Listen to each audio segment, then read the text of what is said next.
잠시 제 소개를 한다면요.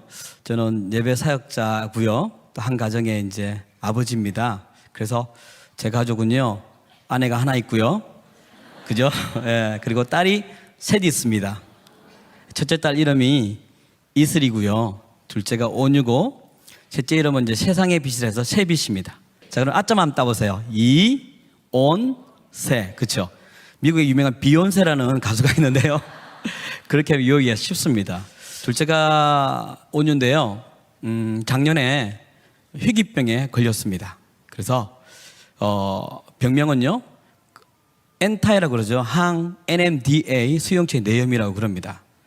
근데 이건 발견된 지가 5년 정도 됐답니다. 그래서 치유 방법이 없는, 사례도 극히 드물고, 예, 그런 병에 걸려서 작년에 고려대학병원에 안암동에 있는 고대병원에 가서 처치실에서 이렇게 하다가 8분간의 긴 발작을 하고 난 다음에 이제 죽어버렸습니다. 여기서 죽었다는 말은 뇌하고 숨만 쉬고요, 나머지는 다 기능이 상실되는 그런 상황에 가버렸죠. 저희 딸이 그리고 난 다음에 이제 중환자실로 들어갔는데요. 들어갈 때 교수님의 말씀이 생생합니다. 제 귀에. 아버님, 어머님, 온유가 중환자실에 들어가는 이유는 치유받기 위해서가 아니라 그러더라고요. 왜 들어가냐면 호흡 곤란이 오면요, 바로 산소호흡기를 갖다 댈 수 있고, 또 이렇게 발작이 오면 진정제 같은 걸 놔서 좀 이렇게 줄이는 그 역할밖에 못한다. 살 수 있는 방법은 딱 하나인데 온유 자신이 살아나는 것밖에는 없다라고 이제 그렇게 말씀을 하시더라고요. 그러면서 덧붙이는 말씀이 이 병은 종착역이 없는 긴 마라톤이 될 것입니다 라고 이야기하시더라고요. 그 언제 깨어날지 모른다는 말이죠. 이 병을 갖고 난 다음에 큰 두 가지 증상이 있었거든요. 첫째가 발작입니다. 그냥 거품 무는 정도의 경련이 아닙니다. 걔가 한번 발작이 일어나면요, 뇌는 이제 죽어버렸잖아요. 근데 이제 그 항체가 피를 통해서 공격을 하는 거예요. 그러면 어떤 증상이 일어나냐면 이럽니다. 하고 이렇게 짐승 소리를 냅니다. 워낙 아프니까 그렇겠죠. 그러면서 확 올라오면 얘가 참지를 못해서요, 그 침대에서 막 확 돌아버립니다. 근데 걔가 머리에서 발끝까지 수많은 주사 바늘이 있거든요. 그걸 이제 뽑히면 안 되는 거예요. 그러면 저희도 이제 막 사투를 벌리는 거예요. 근데 이걸 보통 몇 시간 하냐면 짧게는 한 2시간, 길게는 한 5시간 정도도 했었습니다. 그러니까 12시에 들어와서 동이 틀 때도까지도. 그 다음에 또 두 번째 하나의 병에 이제 증상이 있는데, 여러분들 하루 이렇게 밤새면 이틀 3일이 힘들지 않습니까? 저희 딸은 며칠을 못 잤냐면 20일을 안 잤습니다. 항체가 뇌를 공격해서 잠을 못 자게 한 거죠. 그러니까 얘는요, 눈을 뜨고 있습니다. 아무리 아파도 그냥 모르는 것처럼 껌뻑껌뻑 뜨고 있다고요. 그게 진짜 마음이 아팠습니다. 저희들이 들어가면요, 잠 못 자는 거죠. 왜? 아기가 안 자는데요. 그죠? 그래서 항상 아기가 누워 있으면 이렇게 보고 있어요. 들어가면 한 12시간을 이렇게 있어야 돼요. 왜냐면 갑자기 또 발작을 해버리면 다 뽑아버리니까요. 그래서 제 아내는 뭐 들어가자 한 이틀 3일 만에 그냥 코끼리 다리가 되더라고요. 앉지를 못하니까. 남자인 저는 좀 견딜 수가 있었는데, 하루는요, 깊은 밤이었습니다. 발작을 했습니다. 그러더니 막 발작을 해요. 또 제가 또 사투를 벌렸습니다. 못 일어나게 온몸을 저는 이제 다 짓눌러야 돼요. 움직이면 안 되니까. 그래서 막 싸움을 합니다. 그날은 좀 짧게 했습니다. 2시간 정도. 그래서 제가 좀 힘을 이렇게 깊은 이제 숨을 들이쉬면서 좀 쉬나 했더니 얘가 눈을 껌뻑껌뻑 뜨면서 뭘 하냐면 뭐 씻고 있어요. 이렇게. 그래서 제가 입을 강제로 열어봤습니다. 열어봤더니 뭘 씹냐면 뺨 있잖아요. 안쪽에 보면 안에 부드러운 살갗 있죠. 그걸 어금니로 뜯은 거예요. 근데 뭐가 보이냐면 그 안에 검붉은 혈관 있죠. 그것들이 막 보이더라고요. 내가 깜짝 놀라서 이게 뭐지라고 생각하는 순간에 또 얘가 한번 칵 씹었는데 그 안쪽 혈관을 씹어버렸어요. 그러니까 피가 분수처럼 팍 터져 나오더라고요. 간호사가 나간 다음에 그래서 닦아내려고 닦는데 이 입술 위에 뭐가 하얀 게 붙어 있더라고요. 그냥 뭔가 봤어요. 봤더니 뭐냐면 우리 딸의 치아입니다. 그걸 딱 보는 순간 제가 이성을 잃었습니다. 사실 저는 미국에서 한 13년을 살았습니다. 유학을 가서 거기서 오래 살다가 정말 어렵게 영주권도 갖게 되었습니다. 그런데 제가 9년 전에 한국을 나오면서 다 포기하고 나왔습니다. 왜냐하면요, 제 영주권이 어렵게 허락이 되고 난 다음에 여행 허가서가 나와서 한국을 이렇게 초청을 받아서 방문했습니다. 그래서 예배 사역자니까 뭐 교회도 캠프도 가서 집회를 하고 그랬거든요. 그런데 뭔가 이상한 거예요. 뭐가 이상하냐면 제가 배운 예배랑 뭐 다는 그렇지 않겠지만 한국의 대부분의 예배가 제가 배운 예배랑 다른 거예요. 제가 배운 예배는 예배당에서 고백한 대로 삶을 살아가는 것이 삶의 예배로 나는 배웠거든요. 근데 한국에 왔는데요, 예배당에 있는 성도들의 모습과 예배당 밖에 있는 성도들의 모습이 너무 다른 거예요. 그리고 다니면 사역자에 대한 뒷담화도 막 들어오고요. 그러니까 이 세상이 봤을 때 이게 안 맞으니까 그때 막 기독교란 말을 엄청 제가 많이 들었거든요. 이게 뭐지? 예배당에서 우리가 이렇게 고백하고 이렇게 뜨겁게 하나님을 사랑한다고 고백했으면 삶도 그리 되어서 세상 사람들이 예수 믿는 사람 때문에 예수를 믿을 텐데 이게 뭐지? 그리고 어느 캠프를 갔는데 막 현란한 조명 아래서 막 뛰면서 예배를 해요. 정말 죽기 살기로 다 같이 그렇게 해요. 그런데 예배가 끝나고 말씀이 들어오는데 그 3분의 2는요 학생들이 핸드폰을 꺼내더니 게임을 하고 카톡을 하고 뭐 다른 걸 해요. 앞에는 자기 시작하고요, 예배팀은 나가서 수다를 떨고 있고요. 이게 뭐지? 하여튼 이런 걸 막 보게 되었어요. 그래서 제가 미국으로 돌아갈 때 태평양위에서 하나님께 여쭤봤습니다. 하나님, 한국의 예배는 삶의 예배의 부흥이 아니라 어쩌면 종교 행사, 예배 음악의 부흥입니까? 그렇다면 제가 좀 할 일이 있겠죠. 제가 한국 가겠습니다. 그래서 한국을 온 거거든요. 제 친구나 후배들은요, 그 당시에 뭐 지금도 그렇지만 해외파들, 유학파들은요 이렇게 큰 한국에 있는 교회에서 청빙을 합니다. 그렇죠? 공부만 했으니까 우리에게 와서 사역해 주십시오. 그러면 보통 제가 봤을 때는 뭐 집이라든지 자동차, 나머지 재반 사항을 많이 도와주세요. 책임을 져주세요. 그렇죠? 그러니까 초청한 거 아닙니까? 우리에게 와달라고 담임으로. 근데 저는 그렇게 온 게 아니었어요. 제가 하나님께 기도하고 하나님 이제 갈게요 하고 온 거잖아요. 한국에 왔더니 아무도 모르는 거예요. 그러니까 사례가 없잖아요. 제가 한국 처음 왔을 때 들어갔던 국민주택이라는 동두천에요. 거기에 갔는데 보증금 300에 월 26만 원 내는 곳이었는데요. 몇 달 지나자 보증금이 다 사라져 버렸어요. 월세를 그걸 다 빼가니까. 왜? 사례가 안 불러주니까 사례가 없잖아요. 예. 그래서 막 아르바이트도 하고 그랬어요. 힘들었어요. 겨울에는 막 온 집안에 국민주택은요 재건축에 들어가 있대요. 그래서 처음에 들어갔을 때도 욕조가 다 깨져서 샤워도 할 수 없는 상황이었거든요. 근데 주인에게 좀 고쳐달라 그러니까 재건축에 들어가 있는 집은 안 고쳐준대요. 어느 때로 무너질 수 있으니까, 그냥 없애버릴 수 있는 집이니까. 그래서 거기 지냈는데 막 겨울 되니까 온 사방에 막 이 곰팡이에 펴가지고요. 예, 그렇게 막 그 조그만 거실에 그냥 가족이 다 자고 그랬어요. 그리고 제가 사례가 없으니까 늘 도시가스가 끊겨요. 그러니까 도시가스 거기는 뭐 빨간 딱지가 늘 붙어 있었어요. 그래서 우리가 밥을 뭐 해먹냐면 블루스타 있죠. 거기다 밥 해먹고 그랬어요. 예. 어떤 날 살이 다 떨어져가지고 몰랐어요, 저는요. 아내가 떡을 3일간 해주던 거예요. 냉동실에 있는 떡을. 저는 별미라 생각했는데 쌀이 떨어졌고 하여튼 이런 게 많았거든요. 제가 그때 배웠던 게 뭐냐면 순종이 참 귀한 단어구나. 내가 하나님께 포기하고 내려놓으면 어떤 좋은 길이 열리는 게 아니라 오히려 역경과 고난이 오는 게 순종이구나 하는 걸 그때 깨달았거든요. 하여튼 뭐 그래서 제가 영주권을 포기한 이유는 뭔지 아십니까? 제가 영주권을 가지고 한국에 나오면요 1년에 한 번씩 가면 리뉴 돼요. 새롭게 된다고요. 근데 그거 가지고 있으면 저 미국 가겠죠, 그렇죠? 이렇게 힘든데 저 미국에서 큰 교회에서 예배 사역 했는데, 일도 했는데, 그죠? 안 그렇습니까? 그래서 저는 나름대로는 하나님 정말 목숨을 걸고 섬기려고 다 포기하고 왔다고요.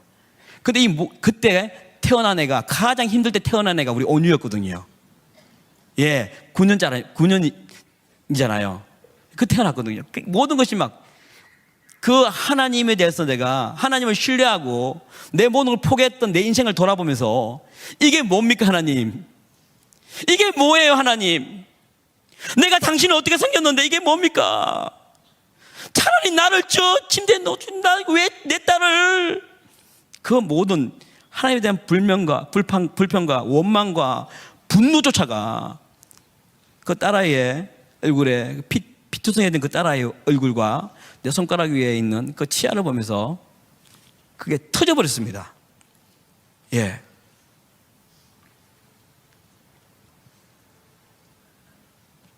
내가 믿던 하나님이 아니었는데, 그렇지 않습니까? 그래서 중환자 실현료, 여러분, 제가 아까 말씀드렸지만 죽음을 코앞에 둔 사람이에요. 그래서요, 자기가 살기 위해서 별의별 욕설도 다 하고요, 얼마나 소리를 지는지 몰라요. 자기 살려달라고요.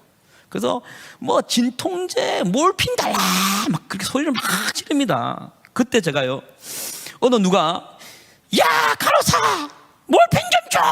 그랬을 때요, 그때를 기다렸다가 내가 하나님께요 모든 욕설과 하나님의 그 원망과 분노를 확 터뜨리려고 얘기 확 떠올랐거든요. 그동안 참았던 것들이 기다리고 있었는데요, 정말 그렇게 긴장된 상황이었죠.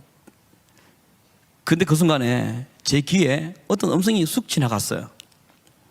뭐라 그러냐면, 너 이래도 나 신뢰하니? 그 음성이 그냥 쑥 지나갔어요. 근데 제가 작년 48년 동안 살면서 가장 내가 많이 말했던 말이 하나님 믿습니다, 하나님 신뢰합니다, 그 말이었을 거예요. 근데 그 순간 제가 못하겠더라고요. 내 눈앞에 펼쳐진 이 모든 일들에 대해서 내가 하나님을 신뢰한다는 말을 못하겠더라고요. 주저주저하고 있었습니다. 그날 밤에 제가 깨달은 게 뭔지 아십니까? 믿음은 암기하는 것이 아니었구나라는 것을 깨달았습니다. 우리는 수많이 제자훈련을 받으면서 공간 공부를 하면서 배운 게 뭡니까? 하나님은 좋으신 하나님, 선하신 하나님, 사랑의 하나님, 은혜가 풍성한 하나님, 다 좋은 것으로 미화된 하나님이 있지 않습니까? 근데 그날 밤에, 그 깊은 밤에 나에게 찾아온 하나님은 그 하나님이 아니었습니다.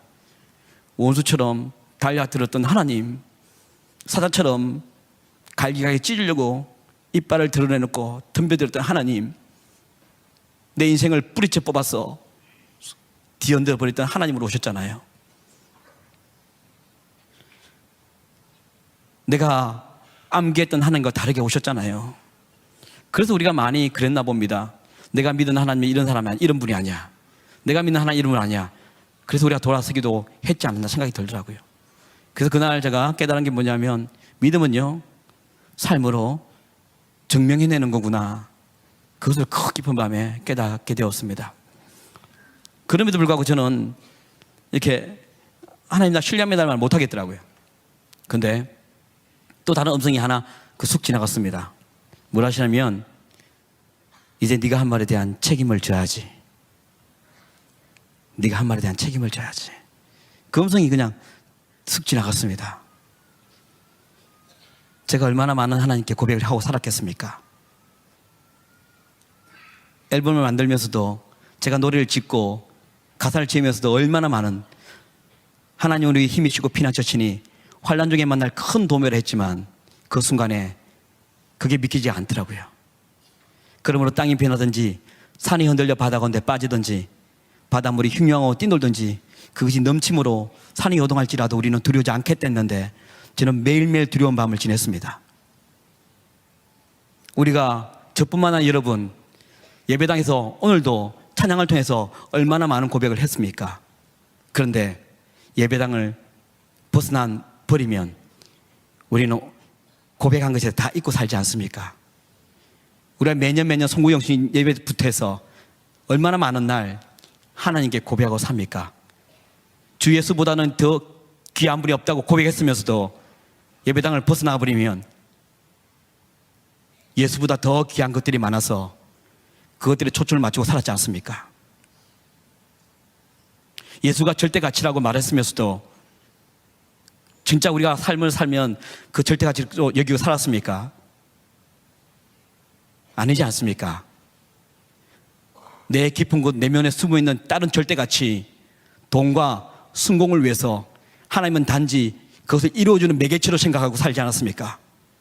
솔직히 우리 한국의 기독교인들이 말씀도 제대로 읽지 않고 내 안에 말씀도 없고 어떻게 하나님의 인도하심을 따라 살겠습니까?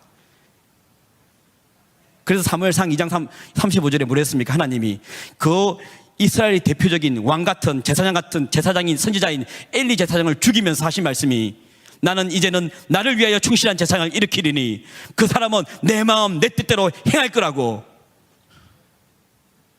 하나님이 얼마나 답답했으면, 얼마나 하나님을 모르면서 하나님을 섬기고 이것이 하나님이 인도하심일 거라는 나의 지식으로 우리 그렇게 살지 않았습니까? 만약에 오늘 여러분들이 고백할 때도 그냥 살아간다면, 오늘 찬송가 있었던 그 고백만 우리가 살아냈다면 우리는 밖에서 개독기라고 듣지 않았을 겁니다. 그렇죠? 저는 오늘 여러분에게 말씀드리고 싶은 게 이게 뭔지 아십니까? 우리는요 들통이 나야 됩니다. 내가 누구인지, 진짜 기독교인인지, 진짜 그리스도인지 아닌지 들통이 나야 된다고요. 제가 최근에 수천 명의 모인 교회를 갔습니다. 이보다 더 많은 사람들이 모였더라고요. 그 제가 첫 번째 한 말이 뭔지 아십니까? 여기에 수많은 사람들이 모였는데 그리스도인이 아닌 사람이 그리스도인인 것처럼 교회 다니는 명목하에 앉아있는 가짜가 많다고 그랬습니다. 우리는 가치 있는 것에 돈을 투자하고 가치 있는 것에 시간을 투자하지 않습니까? 가치 있는 것에 내 생명도 투자하지 않습니까? 우리가 입으로는 하나님이 절대 가치라 말하지만 그 하나님께 우리가 돈과 시간을 투자합니까? 이제는 핸드폰보다 못한 하나님 되어버리지 않습니까, 여러분? 핸드폰을 놔두고 나오면 하루가 불안하고 당황스럽고 도저히 참을 수 없어서 다시 집으로 가서 가져오는데 우리는 하나님 없이도 월, 화, 수, 목, 금, 토 그것들이 살아가지 않습니까? 모든 것들이 그날 밤에 저한테 올라오기 시작했습니다. 하나님이 우리 딸을 살리기 전에 나의 죄 많은 속이고 살았던 나를 보게 하셨습니다. 여러분, 그때 제가 배운 게 뭔지 아십니까? 사람은 자기 자신에게 정직하지 않다는 겁니다. 우리가 아무리 기도한다 하더라도 그 내면의 깊은 곳에서는 내가 이루고 하는 욕망 아니었습니까? 우리는 하나님께 대해서도 사실은 정직하지 않지 않습니까? 언제 정직한 줄 아십니까? 제가 작년에 그 죽음 앞에서 배운 겁니다. 사람은 죽음 앞에 섰을 때 그때 정직해지는구나. 오늘 여러분들이 이 자리에 있는 것, 여러분 주위의 사람들이 여러분에게 당신 혹시 예수 믿으세요? 당신 교회 다니세요? 알아차십니까? 세상도 내가 예수를 믿는지 안 믿는지 모른다면 우리가 골방에서 뭘 하고 지냈는지, 내 인생에서 어떤 가치관을 살았는지, 무엇을 위해 달려왔는지 다 아시는 하나님이 그거 모르시겠습니까? 오늘 저는 오늘 저희 가정을 통해서 우리의 정체가 뭔지, 아무리 우리가 그리스도인이라 말해도요 하나님이 아니라면 아닌 거 아닙니까? 그래서 요즘 많이 부르는 노래 중에 주님 어찌 날 생각하시는지, 그래요. 내가 하나님을 어떻게 생각하는 것보다도 모든 것 다 아는 그 하나님이 나를 어떻게 생각하는지, 이거 아닙니까, 여러분? 하나님이 저 가정을 통해서 우리 한국교회 이 그리스도인에게 너희들이 한 말에 대한 책임을 져야지. 여러분, 최근에 교육부의 한 정책위원이 막말을 했습니다. 기억나실 겁니다. 민중은 개돼지라고. 기억나시죠? 그랬을 때 여론이 확 일어났습니다. 그랬더니 이분이 뭐랬냐면 술 먹고 한 말이라고, 치중에 한 말이라고 그랬어요. 왜냐하면 한국은 술을 드시면 많이 이해가 되니까요. 그랬는데 이해가 됐습니까? 아니죠. 여러분들이 민중이 개돼지라면 우리 민중이 개돼지 세금을 먹고 사는 너는 뭐냐라고 하면서 들고 일어났지 않습니까? 결국 그분은 그 자기가 한 말에 대해서 책임을 지고 물러났습니다. 왜 세상 사람들이 우리를 기독교인을 한 줄 아십니까? 세상 사람들은 우리가 교회에서 어떤 말을 하는지 알거든요. 너희들 순결히 산다고 고백했지 않니? 기독교인들 너희들 정직한 사람이라고 고백했잖아. 너희들 자기 이웃을 네 몸과 같이 사랑한다고 고백했지 않냐? 근데 왜 지키지 않아? 오히려 자기 유익을 위해서 남을 짓밟아버리는, 오히려 많은 뒤통수를 치는, 나 너 때문에 교회 안 간다는 그런 고백을 만들게 한 사람이 우리 아니었습니까? 그래서 세상이 왜 니네들이 교회에서 한 말에 대해서 책임을 지지 않아? 그래서 우리에게 이 거짓말 장이들, 그래서 기독교라고 하는 거 아니겠습니까? 제가 그것들을 막 묵상하면서 하나님 너무 죄송합니다. 너무너무 죄송했습니다. 죄송합니다. 미안합니다. 그러면서 회개하면서 제가 그러면 이제부터 신뢰해 보도록 하겠습니다 그랬죠.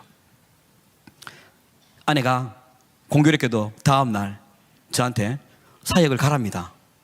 제가 그때 사역을 다 취소를 했거든요. 왜냐하면 지금 아기가 죽어 있는데 어떻게 나갑니까? 저는 가정이 제일 중요한 사역이라고 생각했는데, 근데 아내가 그러더라고요.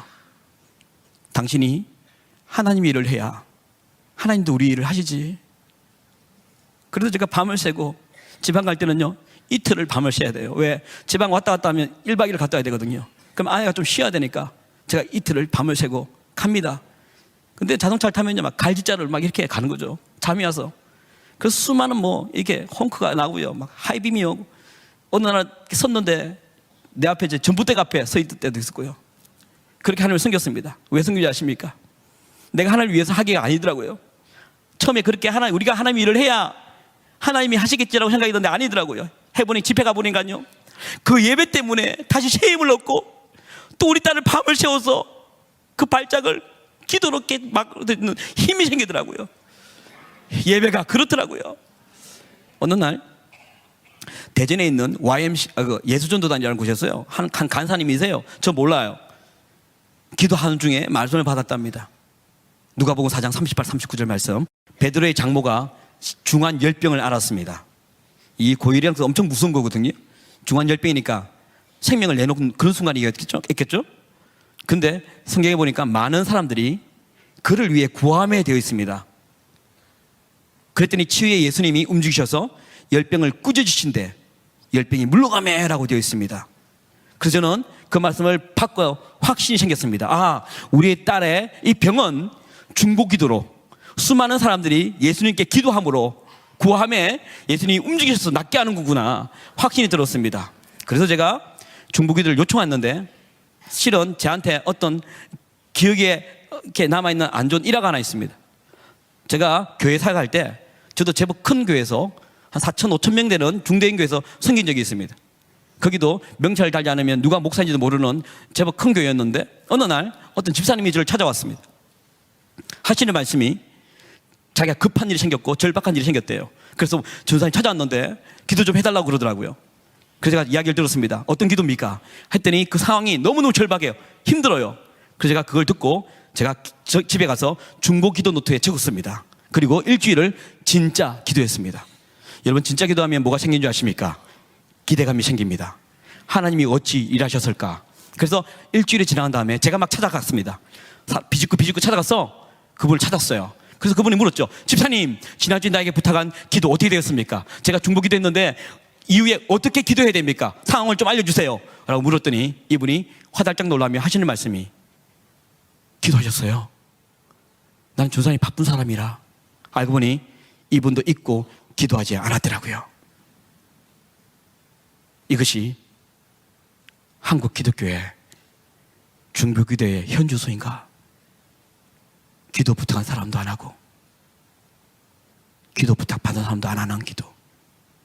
그냥 툭 치면은 인사하는 것처럼 기도를 부탁해. 툭 치면은 기도해 줄게. 그렇지만 두 사람 다 안 하는 것이 한국 중국에 대해 현주수구라는 걸 그때 깨달았습니다. 문제는 뭐냐면 내 딸은 진짜 중보 기도를 해야 나을 거 아닙니까? 그래서 제가 인터넷에 제 딸의 참혹한 사진들 다 올리기 시작했습니다. 왜냐하면 이만큼 시급한 아주 절박한 문제이기 때문에. 그러면서 제가 어떤 이야기를 적었냐면, 여러분 진짜 정직한 중보기도 해달라고 꼭 부탁했습니다. 제가 그 기도를 알고 있었잖아요. 여러분, 많은 사람들이 기도를 시작했는데 특별히 저희 같은 딸을 가진 자녀를 가진 엄마 아빠들 기도를 하기 시작했습니다. 그 사진을 보니까 마음이 찢어지고 막 눌려지고 그렇지 않습니까? 그래서 자기 딸처럼 느껴져서 막 기도를 하기 시작하셨어요. 그 기도가 시작된 다음에요, 하루에 수십 통에서 수백 통의 문자가 오기 시작했습니다. 근데 놀라운 게 뭔지 아십니까? 중보기도의 비밀들이 드러나기 시작했습니다. 무슨 말이냐면 수백 통의 문자가 오잖아요. 근데 그 내용이 비슷합니다. 이런 겁니다. 어느 집사님이 예수를 믿고 난 다음에 처음으로 새벽기도 갔답니다. 온유 때문에 한 번도 새벽기도를 가지 않았는데 온유의 사진을 보고 건너 물어서 제 홈페이지에 와서 글을 읽으면서 막 펑펑 울면서 그날을 보냈대요. 아침에 일어났는데 새벽기도를 합니다. 그래서 새벽기도 갔답니다. 며칠을 그렇게 하나님 이 온유 살려달라고, 이 이쁜 아이가 왜 이렇게 됐습니까? 막 그렇게 기도를 하는데 갑자기 이런 생각이 나더랍니다. 나는 드라마에 빠져서 한두 시간 휙휙 날리는, 그래서 너무 재밌어서 다음 날이 막 기대되는 삶을 살았는데 하나님 말씀에 한 번도 내 손을 뻗어서 성경책을 연 사실이 없다는 사실을 깨달았답니다. 그리고 하나님이 하실 일 때문에 다음 날에 기대된 적들은 하루도 없었던 자기 인생이 보여지더랍니다. 그러면서 고백이 뭔지 아십니까? 이런 나의 기도를 하나님이 들으실까? 그 생각이 엄습이 들더래요. 그러면서 그 새벽에 온유를 위해서 기도를 시작했는데 자기가 회개하는 기도로 그렇게 하나님께 가슴을 치며 회개 기도를 했더랍니다. 어느 남자 안수 집사님의 문자가 왔습니다. 기업하시는 분이십니다. 온유를 기도를 하는데 그 생각이 나더랍니다. 자기가 기업을 계속 성공시키기 위해서 불법, 탈세, 뇌물, 노래방, 주점에 가서 술 사주면서 그 했던 모든 제약들이 제한 짓고 어떻게 살아, 한국에서 다 저지르는데 그런 말로 살았던, 성경은 죄의 삭은 사망이라 했는데 자기는 살기 위해서 죄를 지었던 그 모습이 막 드러나더랍니다.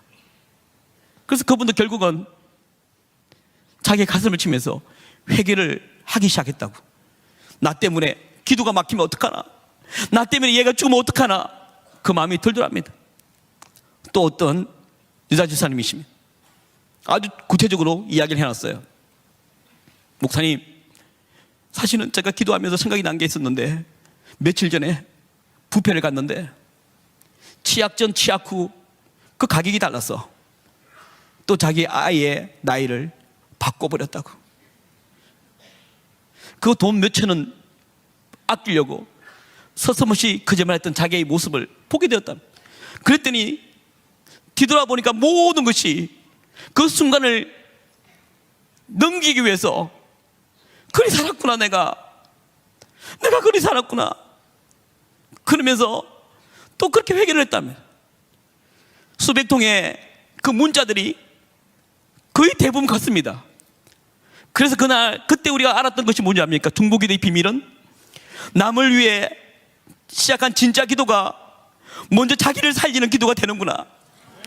내가 당신을 위해 기도를 했는데 결국은 내가 먼저 살아서 사는 사람들이, 그래서 사람들이 그럽니다.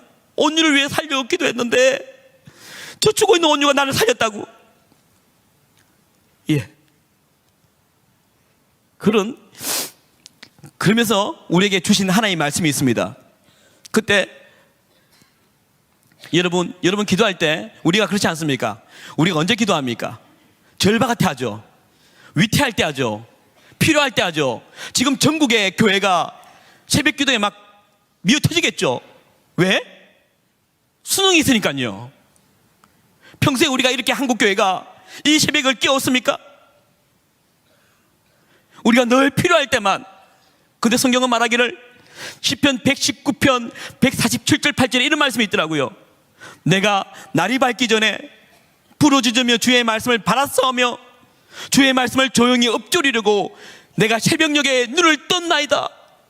성경의 말씀은 내가 새벽을 깨우는 이유는 내 안에 모든 소음을 차단하고 하나님과 독대해서 그분의 인도함이 무엇인지, 그분이 나를 향한 마음이 무엇인지 알기 위해서 그분의 말씀을 엎드리고 새벽에 눈을 떴댔는데, 우리는 그렇지 않았지 않습니까? 이 중보기도가, 그러니까 우리가 기도를 해도 여러분 어떻습니까? 뭔가 일이 터졌을 때 기도 시간이 막 늘지 않습니까? 새벽기도 안 하는 사람이 새벽기도 하지 않습니까? 심야기도 가지 않습니까? 그런데도 기도 응답이 안 돼요. 하나님, 당장 며칠 돈이 필요합니다. 그때 하지 않으면 나 파산입니다. 그렇게 막 그걸 가지고 기도하지 않습니까? 하나님, 요번에 우리 애들 꼭 붙어야 됩니다. 지금 재수입니다. 삼수하면 안 됩니다. 그렇게 기도해도요, 우리 기도도 되는 적이 별로 없습니다. 그러니까 우리는 기도, 에이, 이거 별거 아니구나, 그게 왔지 않습니까? 근데 그때 우리에게 주어진 말씀이 뭔지 아십니까? 시편 66편 18절을 주셨습니다. 내가 나의 마음에 제 악을 품었더라면 주께서 듣지 아니하시리라. 우리의 기도가 들려지기를 원하면서도 기도 양은 느리는데 우리 삶은 여전히 죄를 좋아하고 죄를 사랑하고 죄 안에 있지 않습니까? 나는 바뀌지 않는 거예요. 우리 그래서 우리끼리 그런 말 하지 않습니까? 사람 참 안 바뀐다. 저 군사님 몇십 년을 신앙생활 똑같은 애, 바뀐 게 있다면 직분이 바뀐 것. 우리 서로 자주 하고 말하지 않습니까? 여러분, 예배는 하나님이 임재하는 곳이고 예배는 하나님과 소통하는 시간이고 그분을 만나는 예배는 우리가 바뀌어야 함이 당연한 거 아닙니까? 구약의 모든 하나님에 관해서 아는 사람이 아니라 하나님을 만난 사람들, 아는 사람은 다 바뀌었습니다. 신약에 예수를 만난 사람은 다 바뀌었습니다. 그런데 우리는 52주 한국교회가 기도를 하고 예배를 해도 바뀌지 않는 게 뭐 때문입니까? 신약에 삭개오가 있지 않습니까? 삭개오의 절대 가치는 돈이었습니다.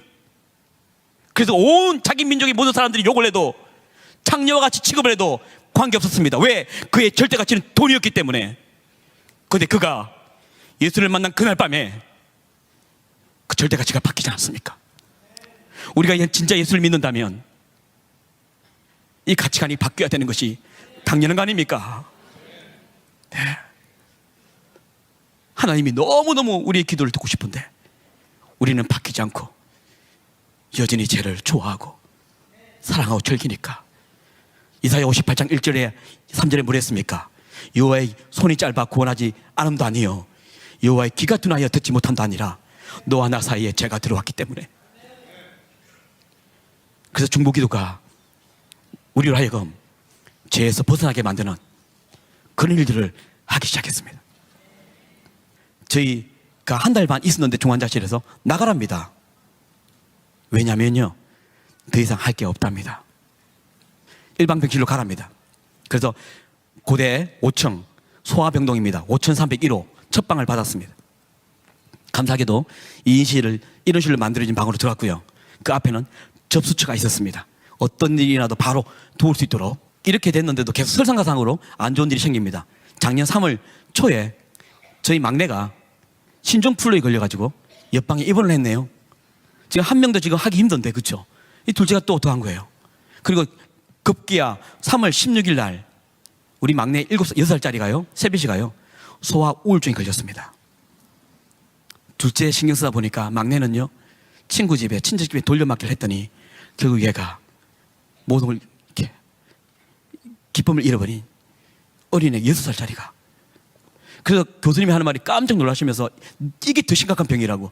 온유는 지금 이런 상황이 어쩔 수 없지만 지금 막내를 구원해야 된다고. 그래서 그날부터 아내는 막내를 데리고 집으로 왔다 갔다 했습니다. 아예 집으로 갔습니다. 유치원을 보내고요. 왜? 일상적인 생활을 해줘야 된답니다. 그래서 매일 또 밤은 또 제가 쉬어야 되었습니다. 그러다가 작년 3월 20날 새벽 1시입니다. 엄지가 또 뭔가를 하더라고요. 또 발작이 왔구나 생각을 했습니다. 그런데 그날 달랐습니다. 하더니 뭔가를 막 주문도 아니고요. 혀가 막 꼬여요. 저는 너무 무서웠습니다. 새벽 1시에 같이 있었잖아요. 둘이만 있었거든요. 근데 막 귀신이 들린 것처럼. 근데 뭔가를 터뜨렸습니다. 그날 밤에 제가 나도 모르게 영상을 찍은 걸 여러분에 보여드리겠습니다. 한번 영상 1 보여주십시오. 예수님? 예수님! 아멘. 할렐루야. 네. 이 첫마디가 아빠, 엄마가 아니라 눈물 흘리면서 예수라고 부르면서 여러분 깨어난 겁니다. 할렐루야.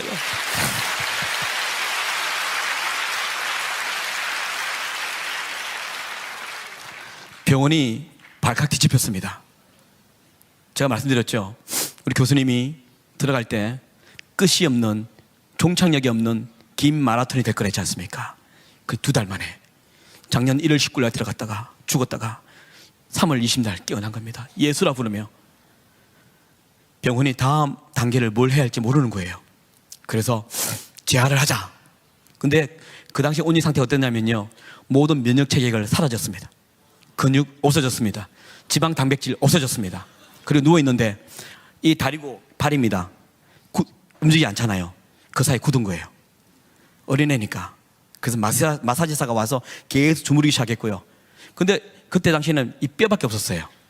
먹는 게 없으니까. 늘 캔이잖아요. 영양제를 먹었거든요. 그러니까 얘가 일어선다는 것, 앉는다는 것 상상도 못할 일이에요. 그러다가 얘를 데리고 어딜 갔냐? 휠체어에 앉혀서 영상의학실로 갔습니다. 그 하니까요, 엑스레이처럼 되어 있는데, 엑스레이는 사진이지만 얘는 엑스레이인데 영상입니다. 움직입니다. 다 보입니다. 뼈가 어떻게 움직이는지.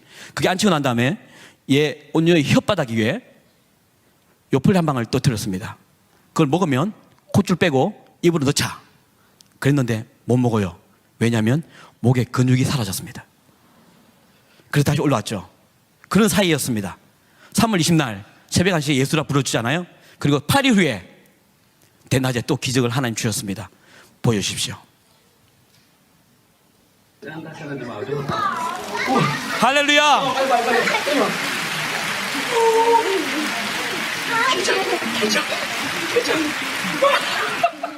작년에 3월달 사순절이었습니다. 그때 제가 기도했습니다. 하나님, 예수를 부활시킨 것처럼, 우리 예수님처럼 우리 온유 부활절 날 교회 가게 해달라고 그랬습니다. 그랬더니 작년 3월 28일 날 걸었고요, 3월 31일 날 퇴원했습니다. 저는 너무 궁금했습니다. 예수라고 분명히 끼었지 않습니까? 그러면 얘가 죽음 안에 있었을 때 어디 있었을까? 이게 저는 너무 궁금한 거예요. 예수님과 건드렸을까? 작년 11월에 물었습니다. 온유야, 너 아플 때 너 어디 있었니? 아빠가 너무 궁금해. 그랬더니 이 말 듣자마자 온유가요, 막 대성통곡을 하더라고요. 그래서 제가 온유한테 막 빌었습니다. 용서를 구했습니다. 제가 그 아픈 아이의 아픔을 뚝 끄집어낸 거 아닙니까? 그 트라우마를 끄집어낸 거 아닙니까? 이 아빠가 욕심 때문에. 그래서 제가 막 빌었고요, 아내에게 용서를 구했습니다. 내가 너무 미안하다고. 다음에 우리 온유가 크면 자기 입으로 말할 때 듣자. 그런데 금년에요, 몇 달 안 됐습니다. 막내 세빛과 온유랑 엄마가 이야기를 하고 있었대요. 근데 뭐 이런 이야기를 하다가 막내가 물었답니다. 엄마는 하나님 음성 들어봤어? 그래서 아내가 그랬대요. 들어봤지? 어떻게 말씀하시는데? 성경 읽으면 하나님 말씀하시고, 목사님 말씀할 때 하나님 말씀하시지. 그러니까 얘가 그거 말고 엄마 나처럼 이렇게 말하는 이 음성 말이야, 딱 그러는데 온유가 자기 일을 하다가요, 그 말 듣고 난다, 그 바로 순간에 입을 열었답니다. 하나님 음성은 크고 굵어. 아내가 깜짝 놀랐답니다. 언니야, 하나님 뭐라 했는데? 하나님이 나 울고 있을 때 언니야 내가 너 살려줄게 그랬다는 거예요. 할렐루야. 내가 그 말을 듣고 정말 펑펑펑 울었습니다. 여러분, 오늘 제가 소개해준 하나님이 이런 하나님이십니다. 여러분, 시편 30편에 보면 뭐라 했습니까? 너희는 여호와의 선하심을 맛보아 알지어다 했는데 우리가 맛을 보지 못하니까 그 맛을 전할 수가 없는 거예요. 맛집에 가도 맛있는 밥 먹으면 전하지 않습니까? 왜 천만의 영화가 나옵니까? 보니까 재미있거든요. 입소문하지 않습니까? 맛집도 영화도 그런데 이 살아계신 하나님을 우리가 진짜 맛보지 못하니까 예수를 전하면 니나 잘하세요 하지 않습니까? 여러분, 오늘 하나님이 저희 가정을 통해서 이야기하시고 싶은 것은 나 살아있다고, 곧 너희들 나 만난다고. 오늘 제가 이렇게 외치는 것은 오늘 이 자리에 모인 모든 분들이 천국에서 만나야 되지 않겠습니까? 아멘.